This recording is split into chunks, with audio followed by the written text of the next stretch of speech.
Can anyone speed up the economy? Mitt Romney says he can, but will he be able to? I don't care who you are, whether you're a Republican or a Democrat. It's not the president that creates jobs. It's not the government that creates jobs. The government has a very important role in providing a foundation for economic growth.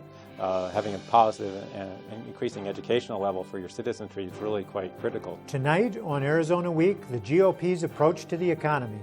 Will it work?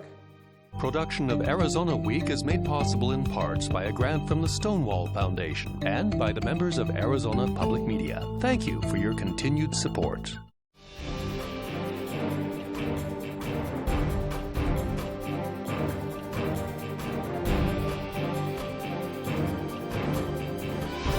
Once again, your moderator, Michael Chiha. Cut taxes for everyone, reduce the deficit and the national debt, make government smaller. Some say all of that will stimulate the economy, create jobs, and revive the American dream. In a nutshell, it's the Romney economic plan. We asked two Arizona economists to analyze it for us. Byron Schlomach, economist with the Goldwater Institute, and David Wells, professor of economics at Arizona State University. Thank you both for being with me. Thank you. Thank you. Mr. Schlomach, what's the best aspect of the Romney economic plan? Well, I'd say the idea of tax reform is probably the single best idea. It's a little short on specifics. It would be nice to know more. I like the idea of reducing marginal tax rates.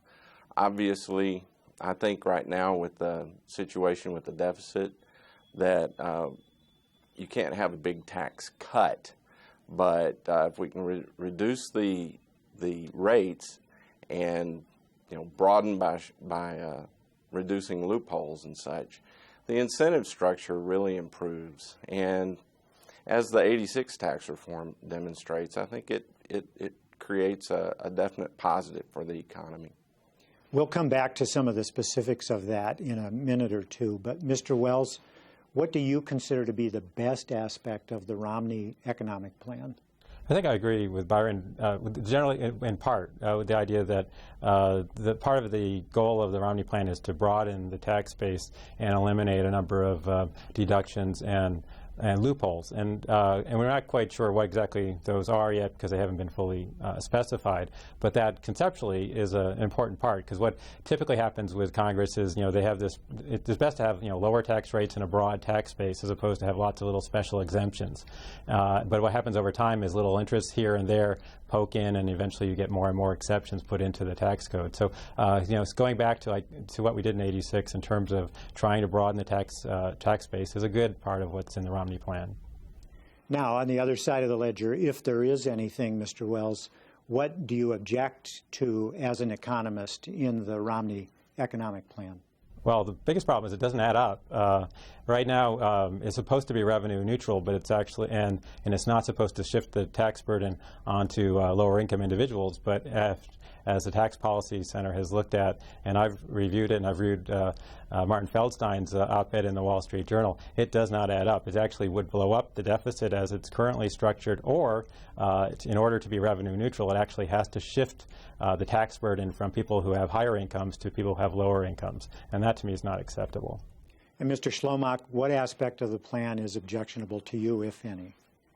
Oh, probably the worst part, in my opinion, is the effort to go after China in some way as far as trade goes. I think our goal should be to have the freest trade possible.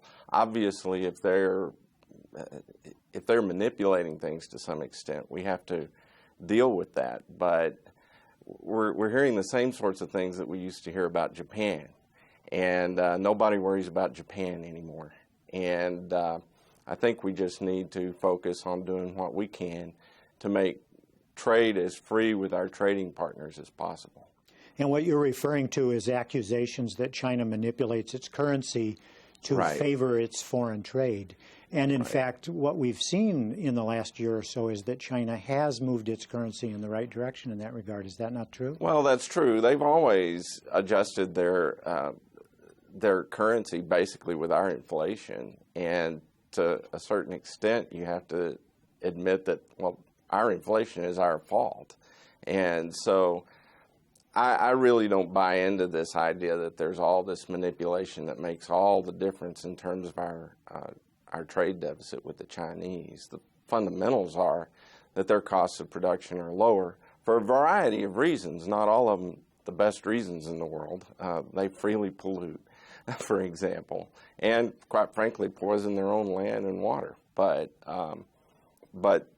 that's a policy decision for them to make, not for us to make. Now, let me ask both of you, starting with you, Mr. Schlomach, is a government-led economic plan the right way to go to begin with? Well, we have to recognize the fact that I don't care who you are, whether you're a Republican or a Democrat, it's not the president that creates jobs. It's not the government that creates jobs. All government can do is create an environment where private individuals running businesses, taking risks, making investments, they create the jobs. They create the enterprises. And so, I mean, the Romney plan overall, I would say, does a good job of creating, in concept, obviously, again, we don't know every detail, but in general, creates a good environment in the long run for as a foundation for our economy to recover, and to grow in the future, and create opportunities for future generations. And my concern right now is that the government is 23% of our GDP in terms of its spending. We have a gigantic growing deficit we're leaving to future generations. There's plenty of blame to go around as far as the two parties, but on the one hand, I see a candidate offering a plan that I have to say, yeah, that's addressing these issues, while the other candidate is really not, and that would be the president, really not addressing these fundamentals.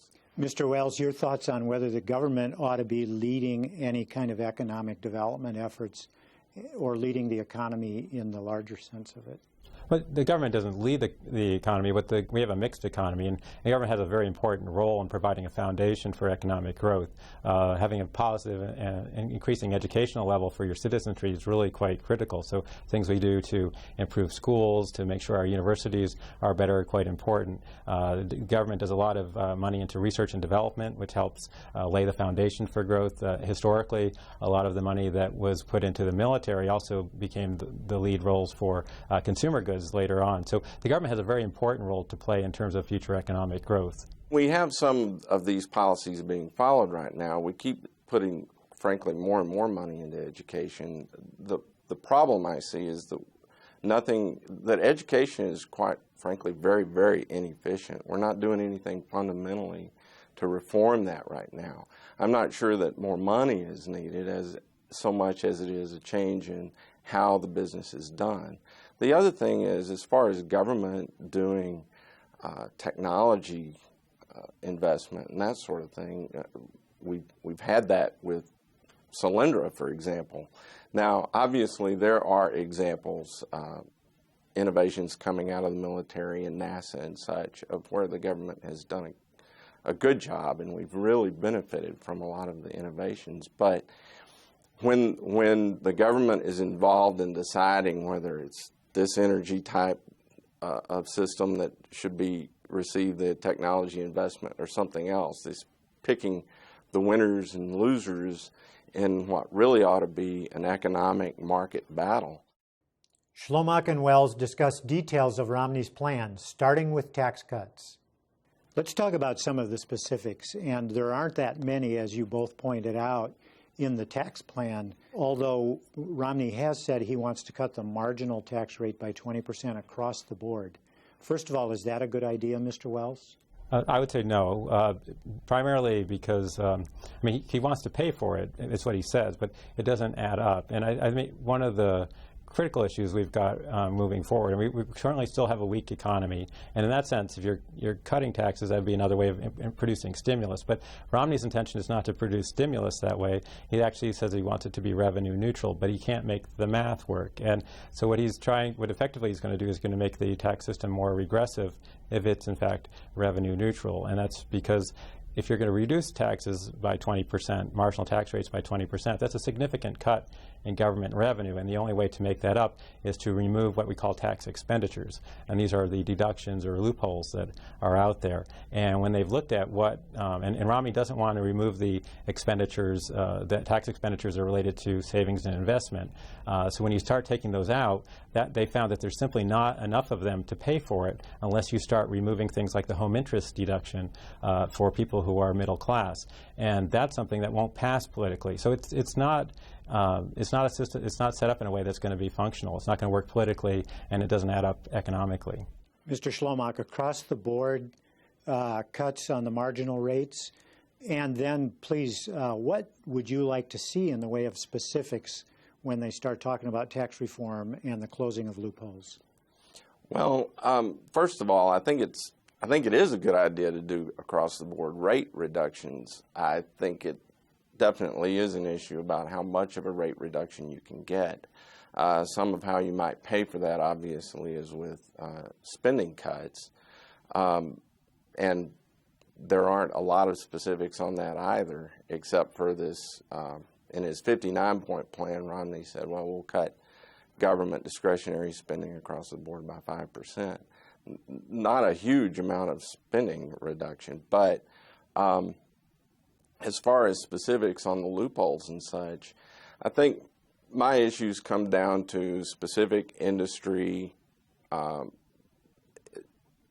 deductions and loopholes and such, having to do with tax subsidies to solar, wind power, that sort of thing. But those also exist in other areas. That's true.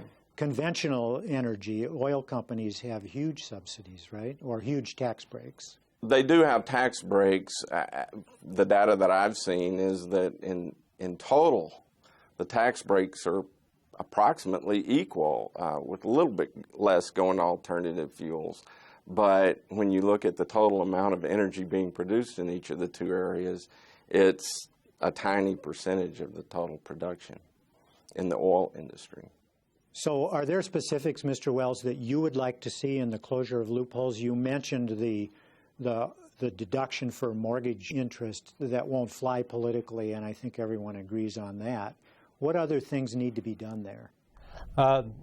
I mean, I'm not sure because I'm not an expert on all those various aspects of tax policies in terms of all the deductions. But it's been something that's certainly come up in the campaign, because one of the reasons that Governor Romney hasn't released all his tax returns is because he actually uses some of these things, and I think it benefits folks, and that when we've got when you're sheltering investments and things like that, that we don't want to have those things encouraged in the tax code, and certainly I think there actually is bipartisan agreement on that, but they haven't quite been able to close the deal because each wants some other things in the pot. So I think that's something that both Obama and Romney do effectively agree on. One other major area of attention in the Romney plan is government regulation, and Romney wants to repeal Dodd-Frank, which is the legislation from a few years ago that regulates the financial industry.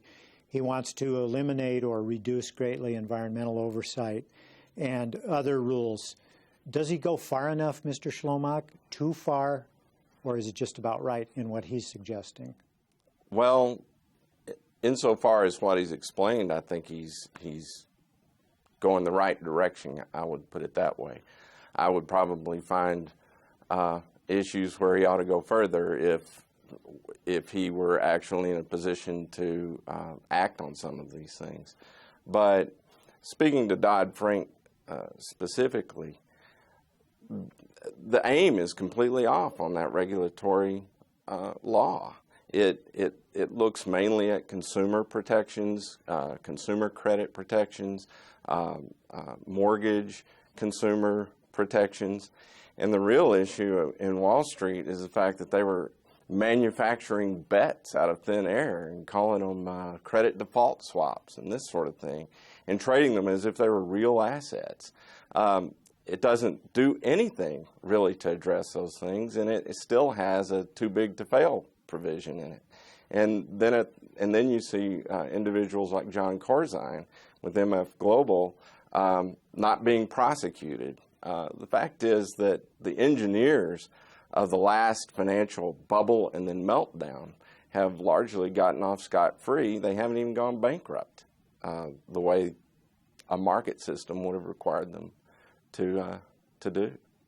Mr. Wells, government regulation, at least as far as what Romney's talking about with Dodd-Frank and other things, environmental rules, needed, not needed, too much, too little? Yeah, I mean, I agree on the aspect. Certainly certain aspects of the Wall Street reform haven't been strong enough. But certainly, consumer protections are something that are valuable in our society because consumers can be some of the most vulnerable people, and I think that was a positive addition that's been passed. And I think in terms of our environment, I mean, Byron was talking about energy issues and so forth, and I think we've got gas fracking that's going on, and there are lots of issues related to the regulatory environment with that I think we have to be looking at it more carefully, not less carefully. I mean, in the long run, I'd like to see our country moving more in a direction where we have more sustainable energy sources, and I think that's where government can play an important role with that. And haven't been hearing from Romney that that's where he's in sync with that at all. Romney and fellow Republicans are adamant about reducing the federal budget deficit and the national debt. Can their plan do it? We asked Wells and Schlomach. Let's move on to another area, and that is the federal government's budget. And we've touched on it a little bit, talking about taxes and the like, but deficit and debt reduction are big mantras for the Republicans and for Mr. Romney. Yet his plan and Mr. Ryan's plan, the vice presidential candidate, would not bring about a balanced federal budget until the year 2040. Is that an important factor, Mr. Schlomach? Well, obviously, I would like to see the budget balanced much sooner. The bottom line is that I think that if Americans had to pay for the level of government that is being imposed on us today, we would probably demand a smaller government. So in that sense, I would be fine with reducing the deficit much quicker. And but part of the Romney-Ryan plan is, of course, the idea that you would reduce the deficit and the debt overall relative to the size of the economy just through economic growth. And then there's inflation as well. And so that would be part of the equation. And that's meant to just simply reduce the pain over time of balancing the budget and paying down some debt. In the end, I think we have to. We have to do it. We cannot go on the way we've been going. We're over 100% of GDP now in debt, and we're by 2040 on the current trajectory, we'd be at twice GDP. Mr. Wells, budget deficit, federal debt, national debt, balanced budget, how important in the grander scheme of the economy? In the long run, it's important. Right now, we're still living in extraordinarily difficult economic times. We have to keep in mind it was only in 2008, during the last presidential election, we actually had what nearly became a complete economic collapse. And a lot of Americans don't realize just how close we came to absolute catastrophe. If you actually look at, I'm going to talk a little bit about some other kinds of debt instead of the federal debt, but for instance, household debt at the start of the Great Depression was 100% of GDP. When Ronald Reagan took office, it was about 50% of GDP. At the time of our crash, it was, again, back to 100% of GDP. Likewise, private debt, total private debt, was about 200% of GDP at the beginning of the Great Depression. It fell to about 120% at the beginning of Reagan's administration and was at nearly 300% of GDP at the time of the crash. So we had this massive amount of debt. that outside of the federal government debt, and that's been really slowing our ability for the economy to grow. And I think that the prime thing is trying to figure out ways to get the economy moving again, which means in the short run, we're going to have to live with these much bigger deficits. Part of a slow-growing economy means you have slow revenue growth, and the high expenditures is in part because people need the government services, which are often counter-cyclical. It's January of 2013. Mitt Romney has been elected president. He gives you 1 minute to tell him as an economist what you think he ought to do. What do you say to him, Mr. Schlomach? Deregulate as much as possible immediately. Stabilize policy. Make an announcement right now that you're going to encourage business. And quite frankly, I think he's right to pass whatever presidential orders it takes to block the implementation of the health care reform as much as possible. This is about creating a system, creating an environment where costs aren't just going up and where uncertainty isn't just a constant. Mr. Wells, 1 minute with presumed elected President Mitt Romney. What would you tell him as an economist?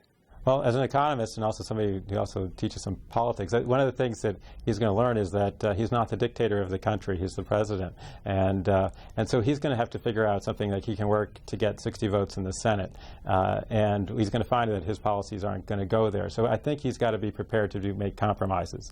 And the compromises like the Simpson-Bowles Commission, that it's not going to just be tax deductions and revenue cuts that are going to get us places. We're going to have a combination of revenue increases and spending reductions to get to the places where he wants to be. Because part of what the economy wants is certainty about government. When we had the near shutdown of government, that leads to uncertainty. And businesses need to be able to plan for the future. And if they're not sure about what's going to be happening in Washington, it doesn't create a good foundation for economic growth. It's very difficult these days for Democrats and Republicans to work together. If Mr. Romney is elected, he's going to find that that's a challenge for him, just as Mr. Obama has. A major component of the economy is health care. It's also a major component of the presidential campaign debate. What are the economic influences of a government-led system versus one that's privately based? Here to discuss it is University of Arizona economics professor Gautam Gowrisankaran. Welcome. Thank you. What is the economic case for government involvement in the healthcare system? Well, we've had government involvement in the healthcare system, a large government involvement since 1968 when Medicare was implemented. And the case to be made is that we don't want to let grandma or grandpa die. And as a society, we made a decision that we have to take care of grandma and grandpa. And elderly people often have big health complications, and if we're not going to let them die, then the best way to provide health care for them is to have a program that guarantees that when they get sick, if they get a heart attack or cancer or whatever it is, that we'll treat them.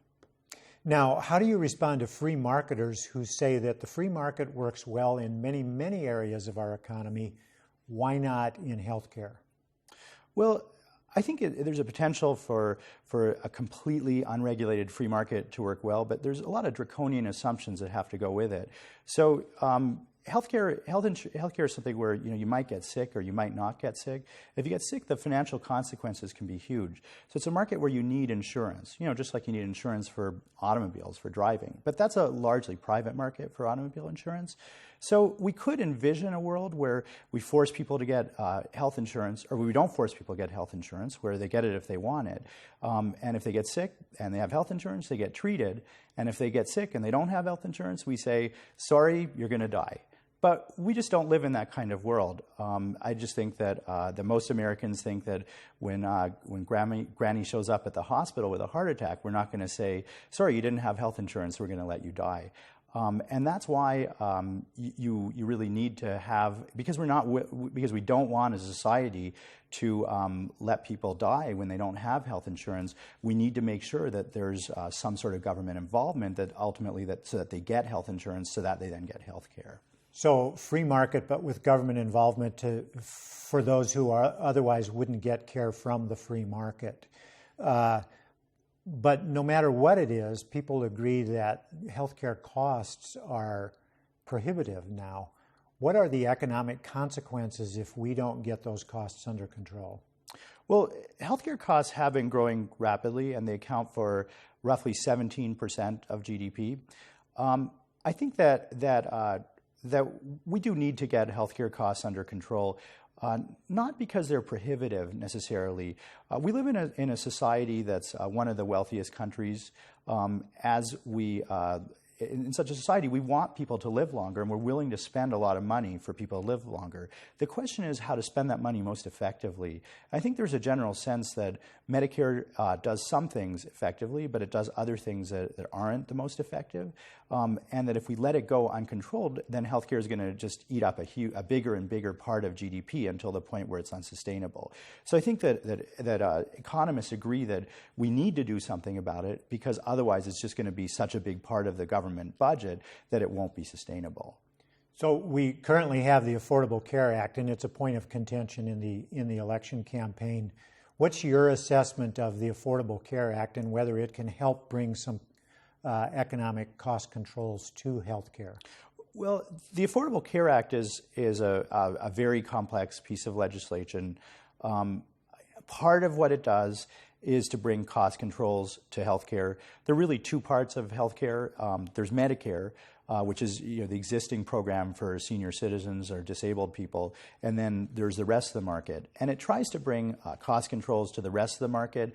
And it also, in vague ways, tried to bring cost controls for senior citizens. I think overall that there were methods in which they could have done more cost controls, but because of the sausage making involved in the legislative process, they were limited in how much cost controls they did. But I think overall it does more cost control than not having the Affordable Care Act. We have only about 30 seconds remaining. In that time, have you seen an alternative from the Republicans or anywhere else that could work in the system? I haven't, and that's what's been disappointing. Back when Bush was president, the Republican plans were things like consumer-directed health plans and high-deductible health plans, and I wish that there were more serious policy alternatives from them so that we could compare different approaches to how to solve the healthcare solution. And that might have resulted in a more bipartisan approach to this solution, which might have been better for all Americans. Professor Gautam Gowrisankaran of the University of Arizona, thanks so much for being with me. Thanks for having me. Our full interview with Byron Schlomach and David Wells is on our website, azweek.com. That's our program for Friday, August 31st, 2012. Next Friday, we ask the same two economists to analyze Barack Obama's economic record and his plan to revive the economy. For Arizona Week, I'm Michael Chihak.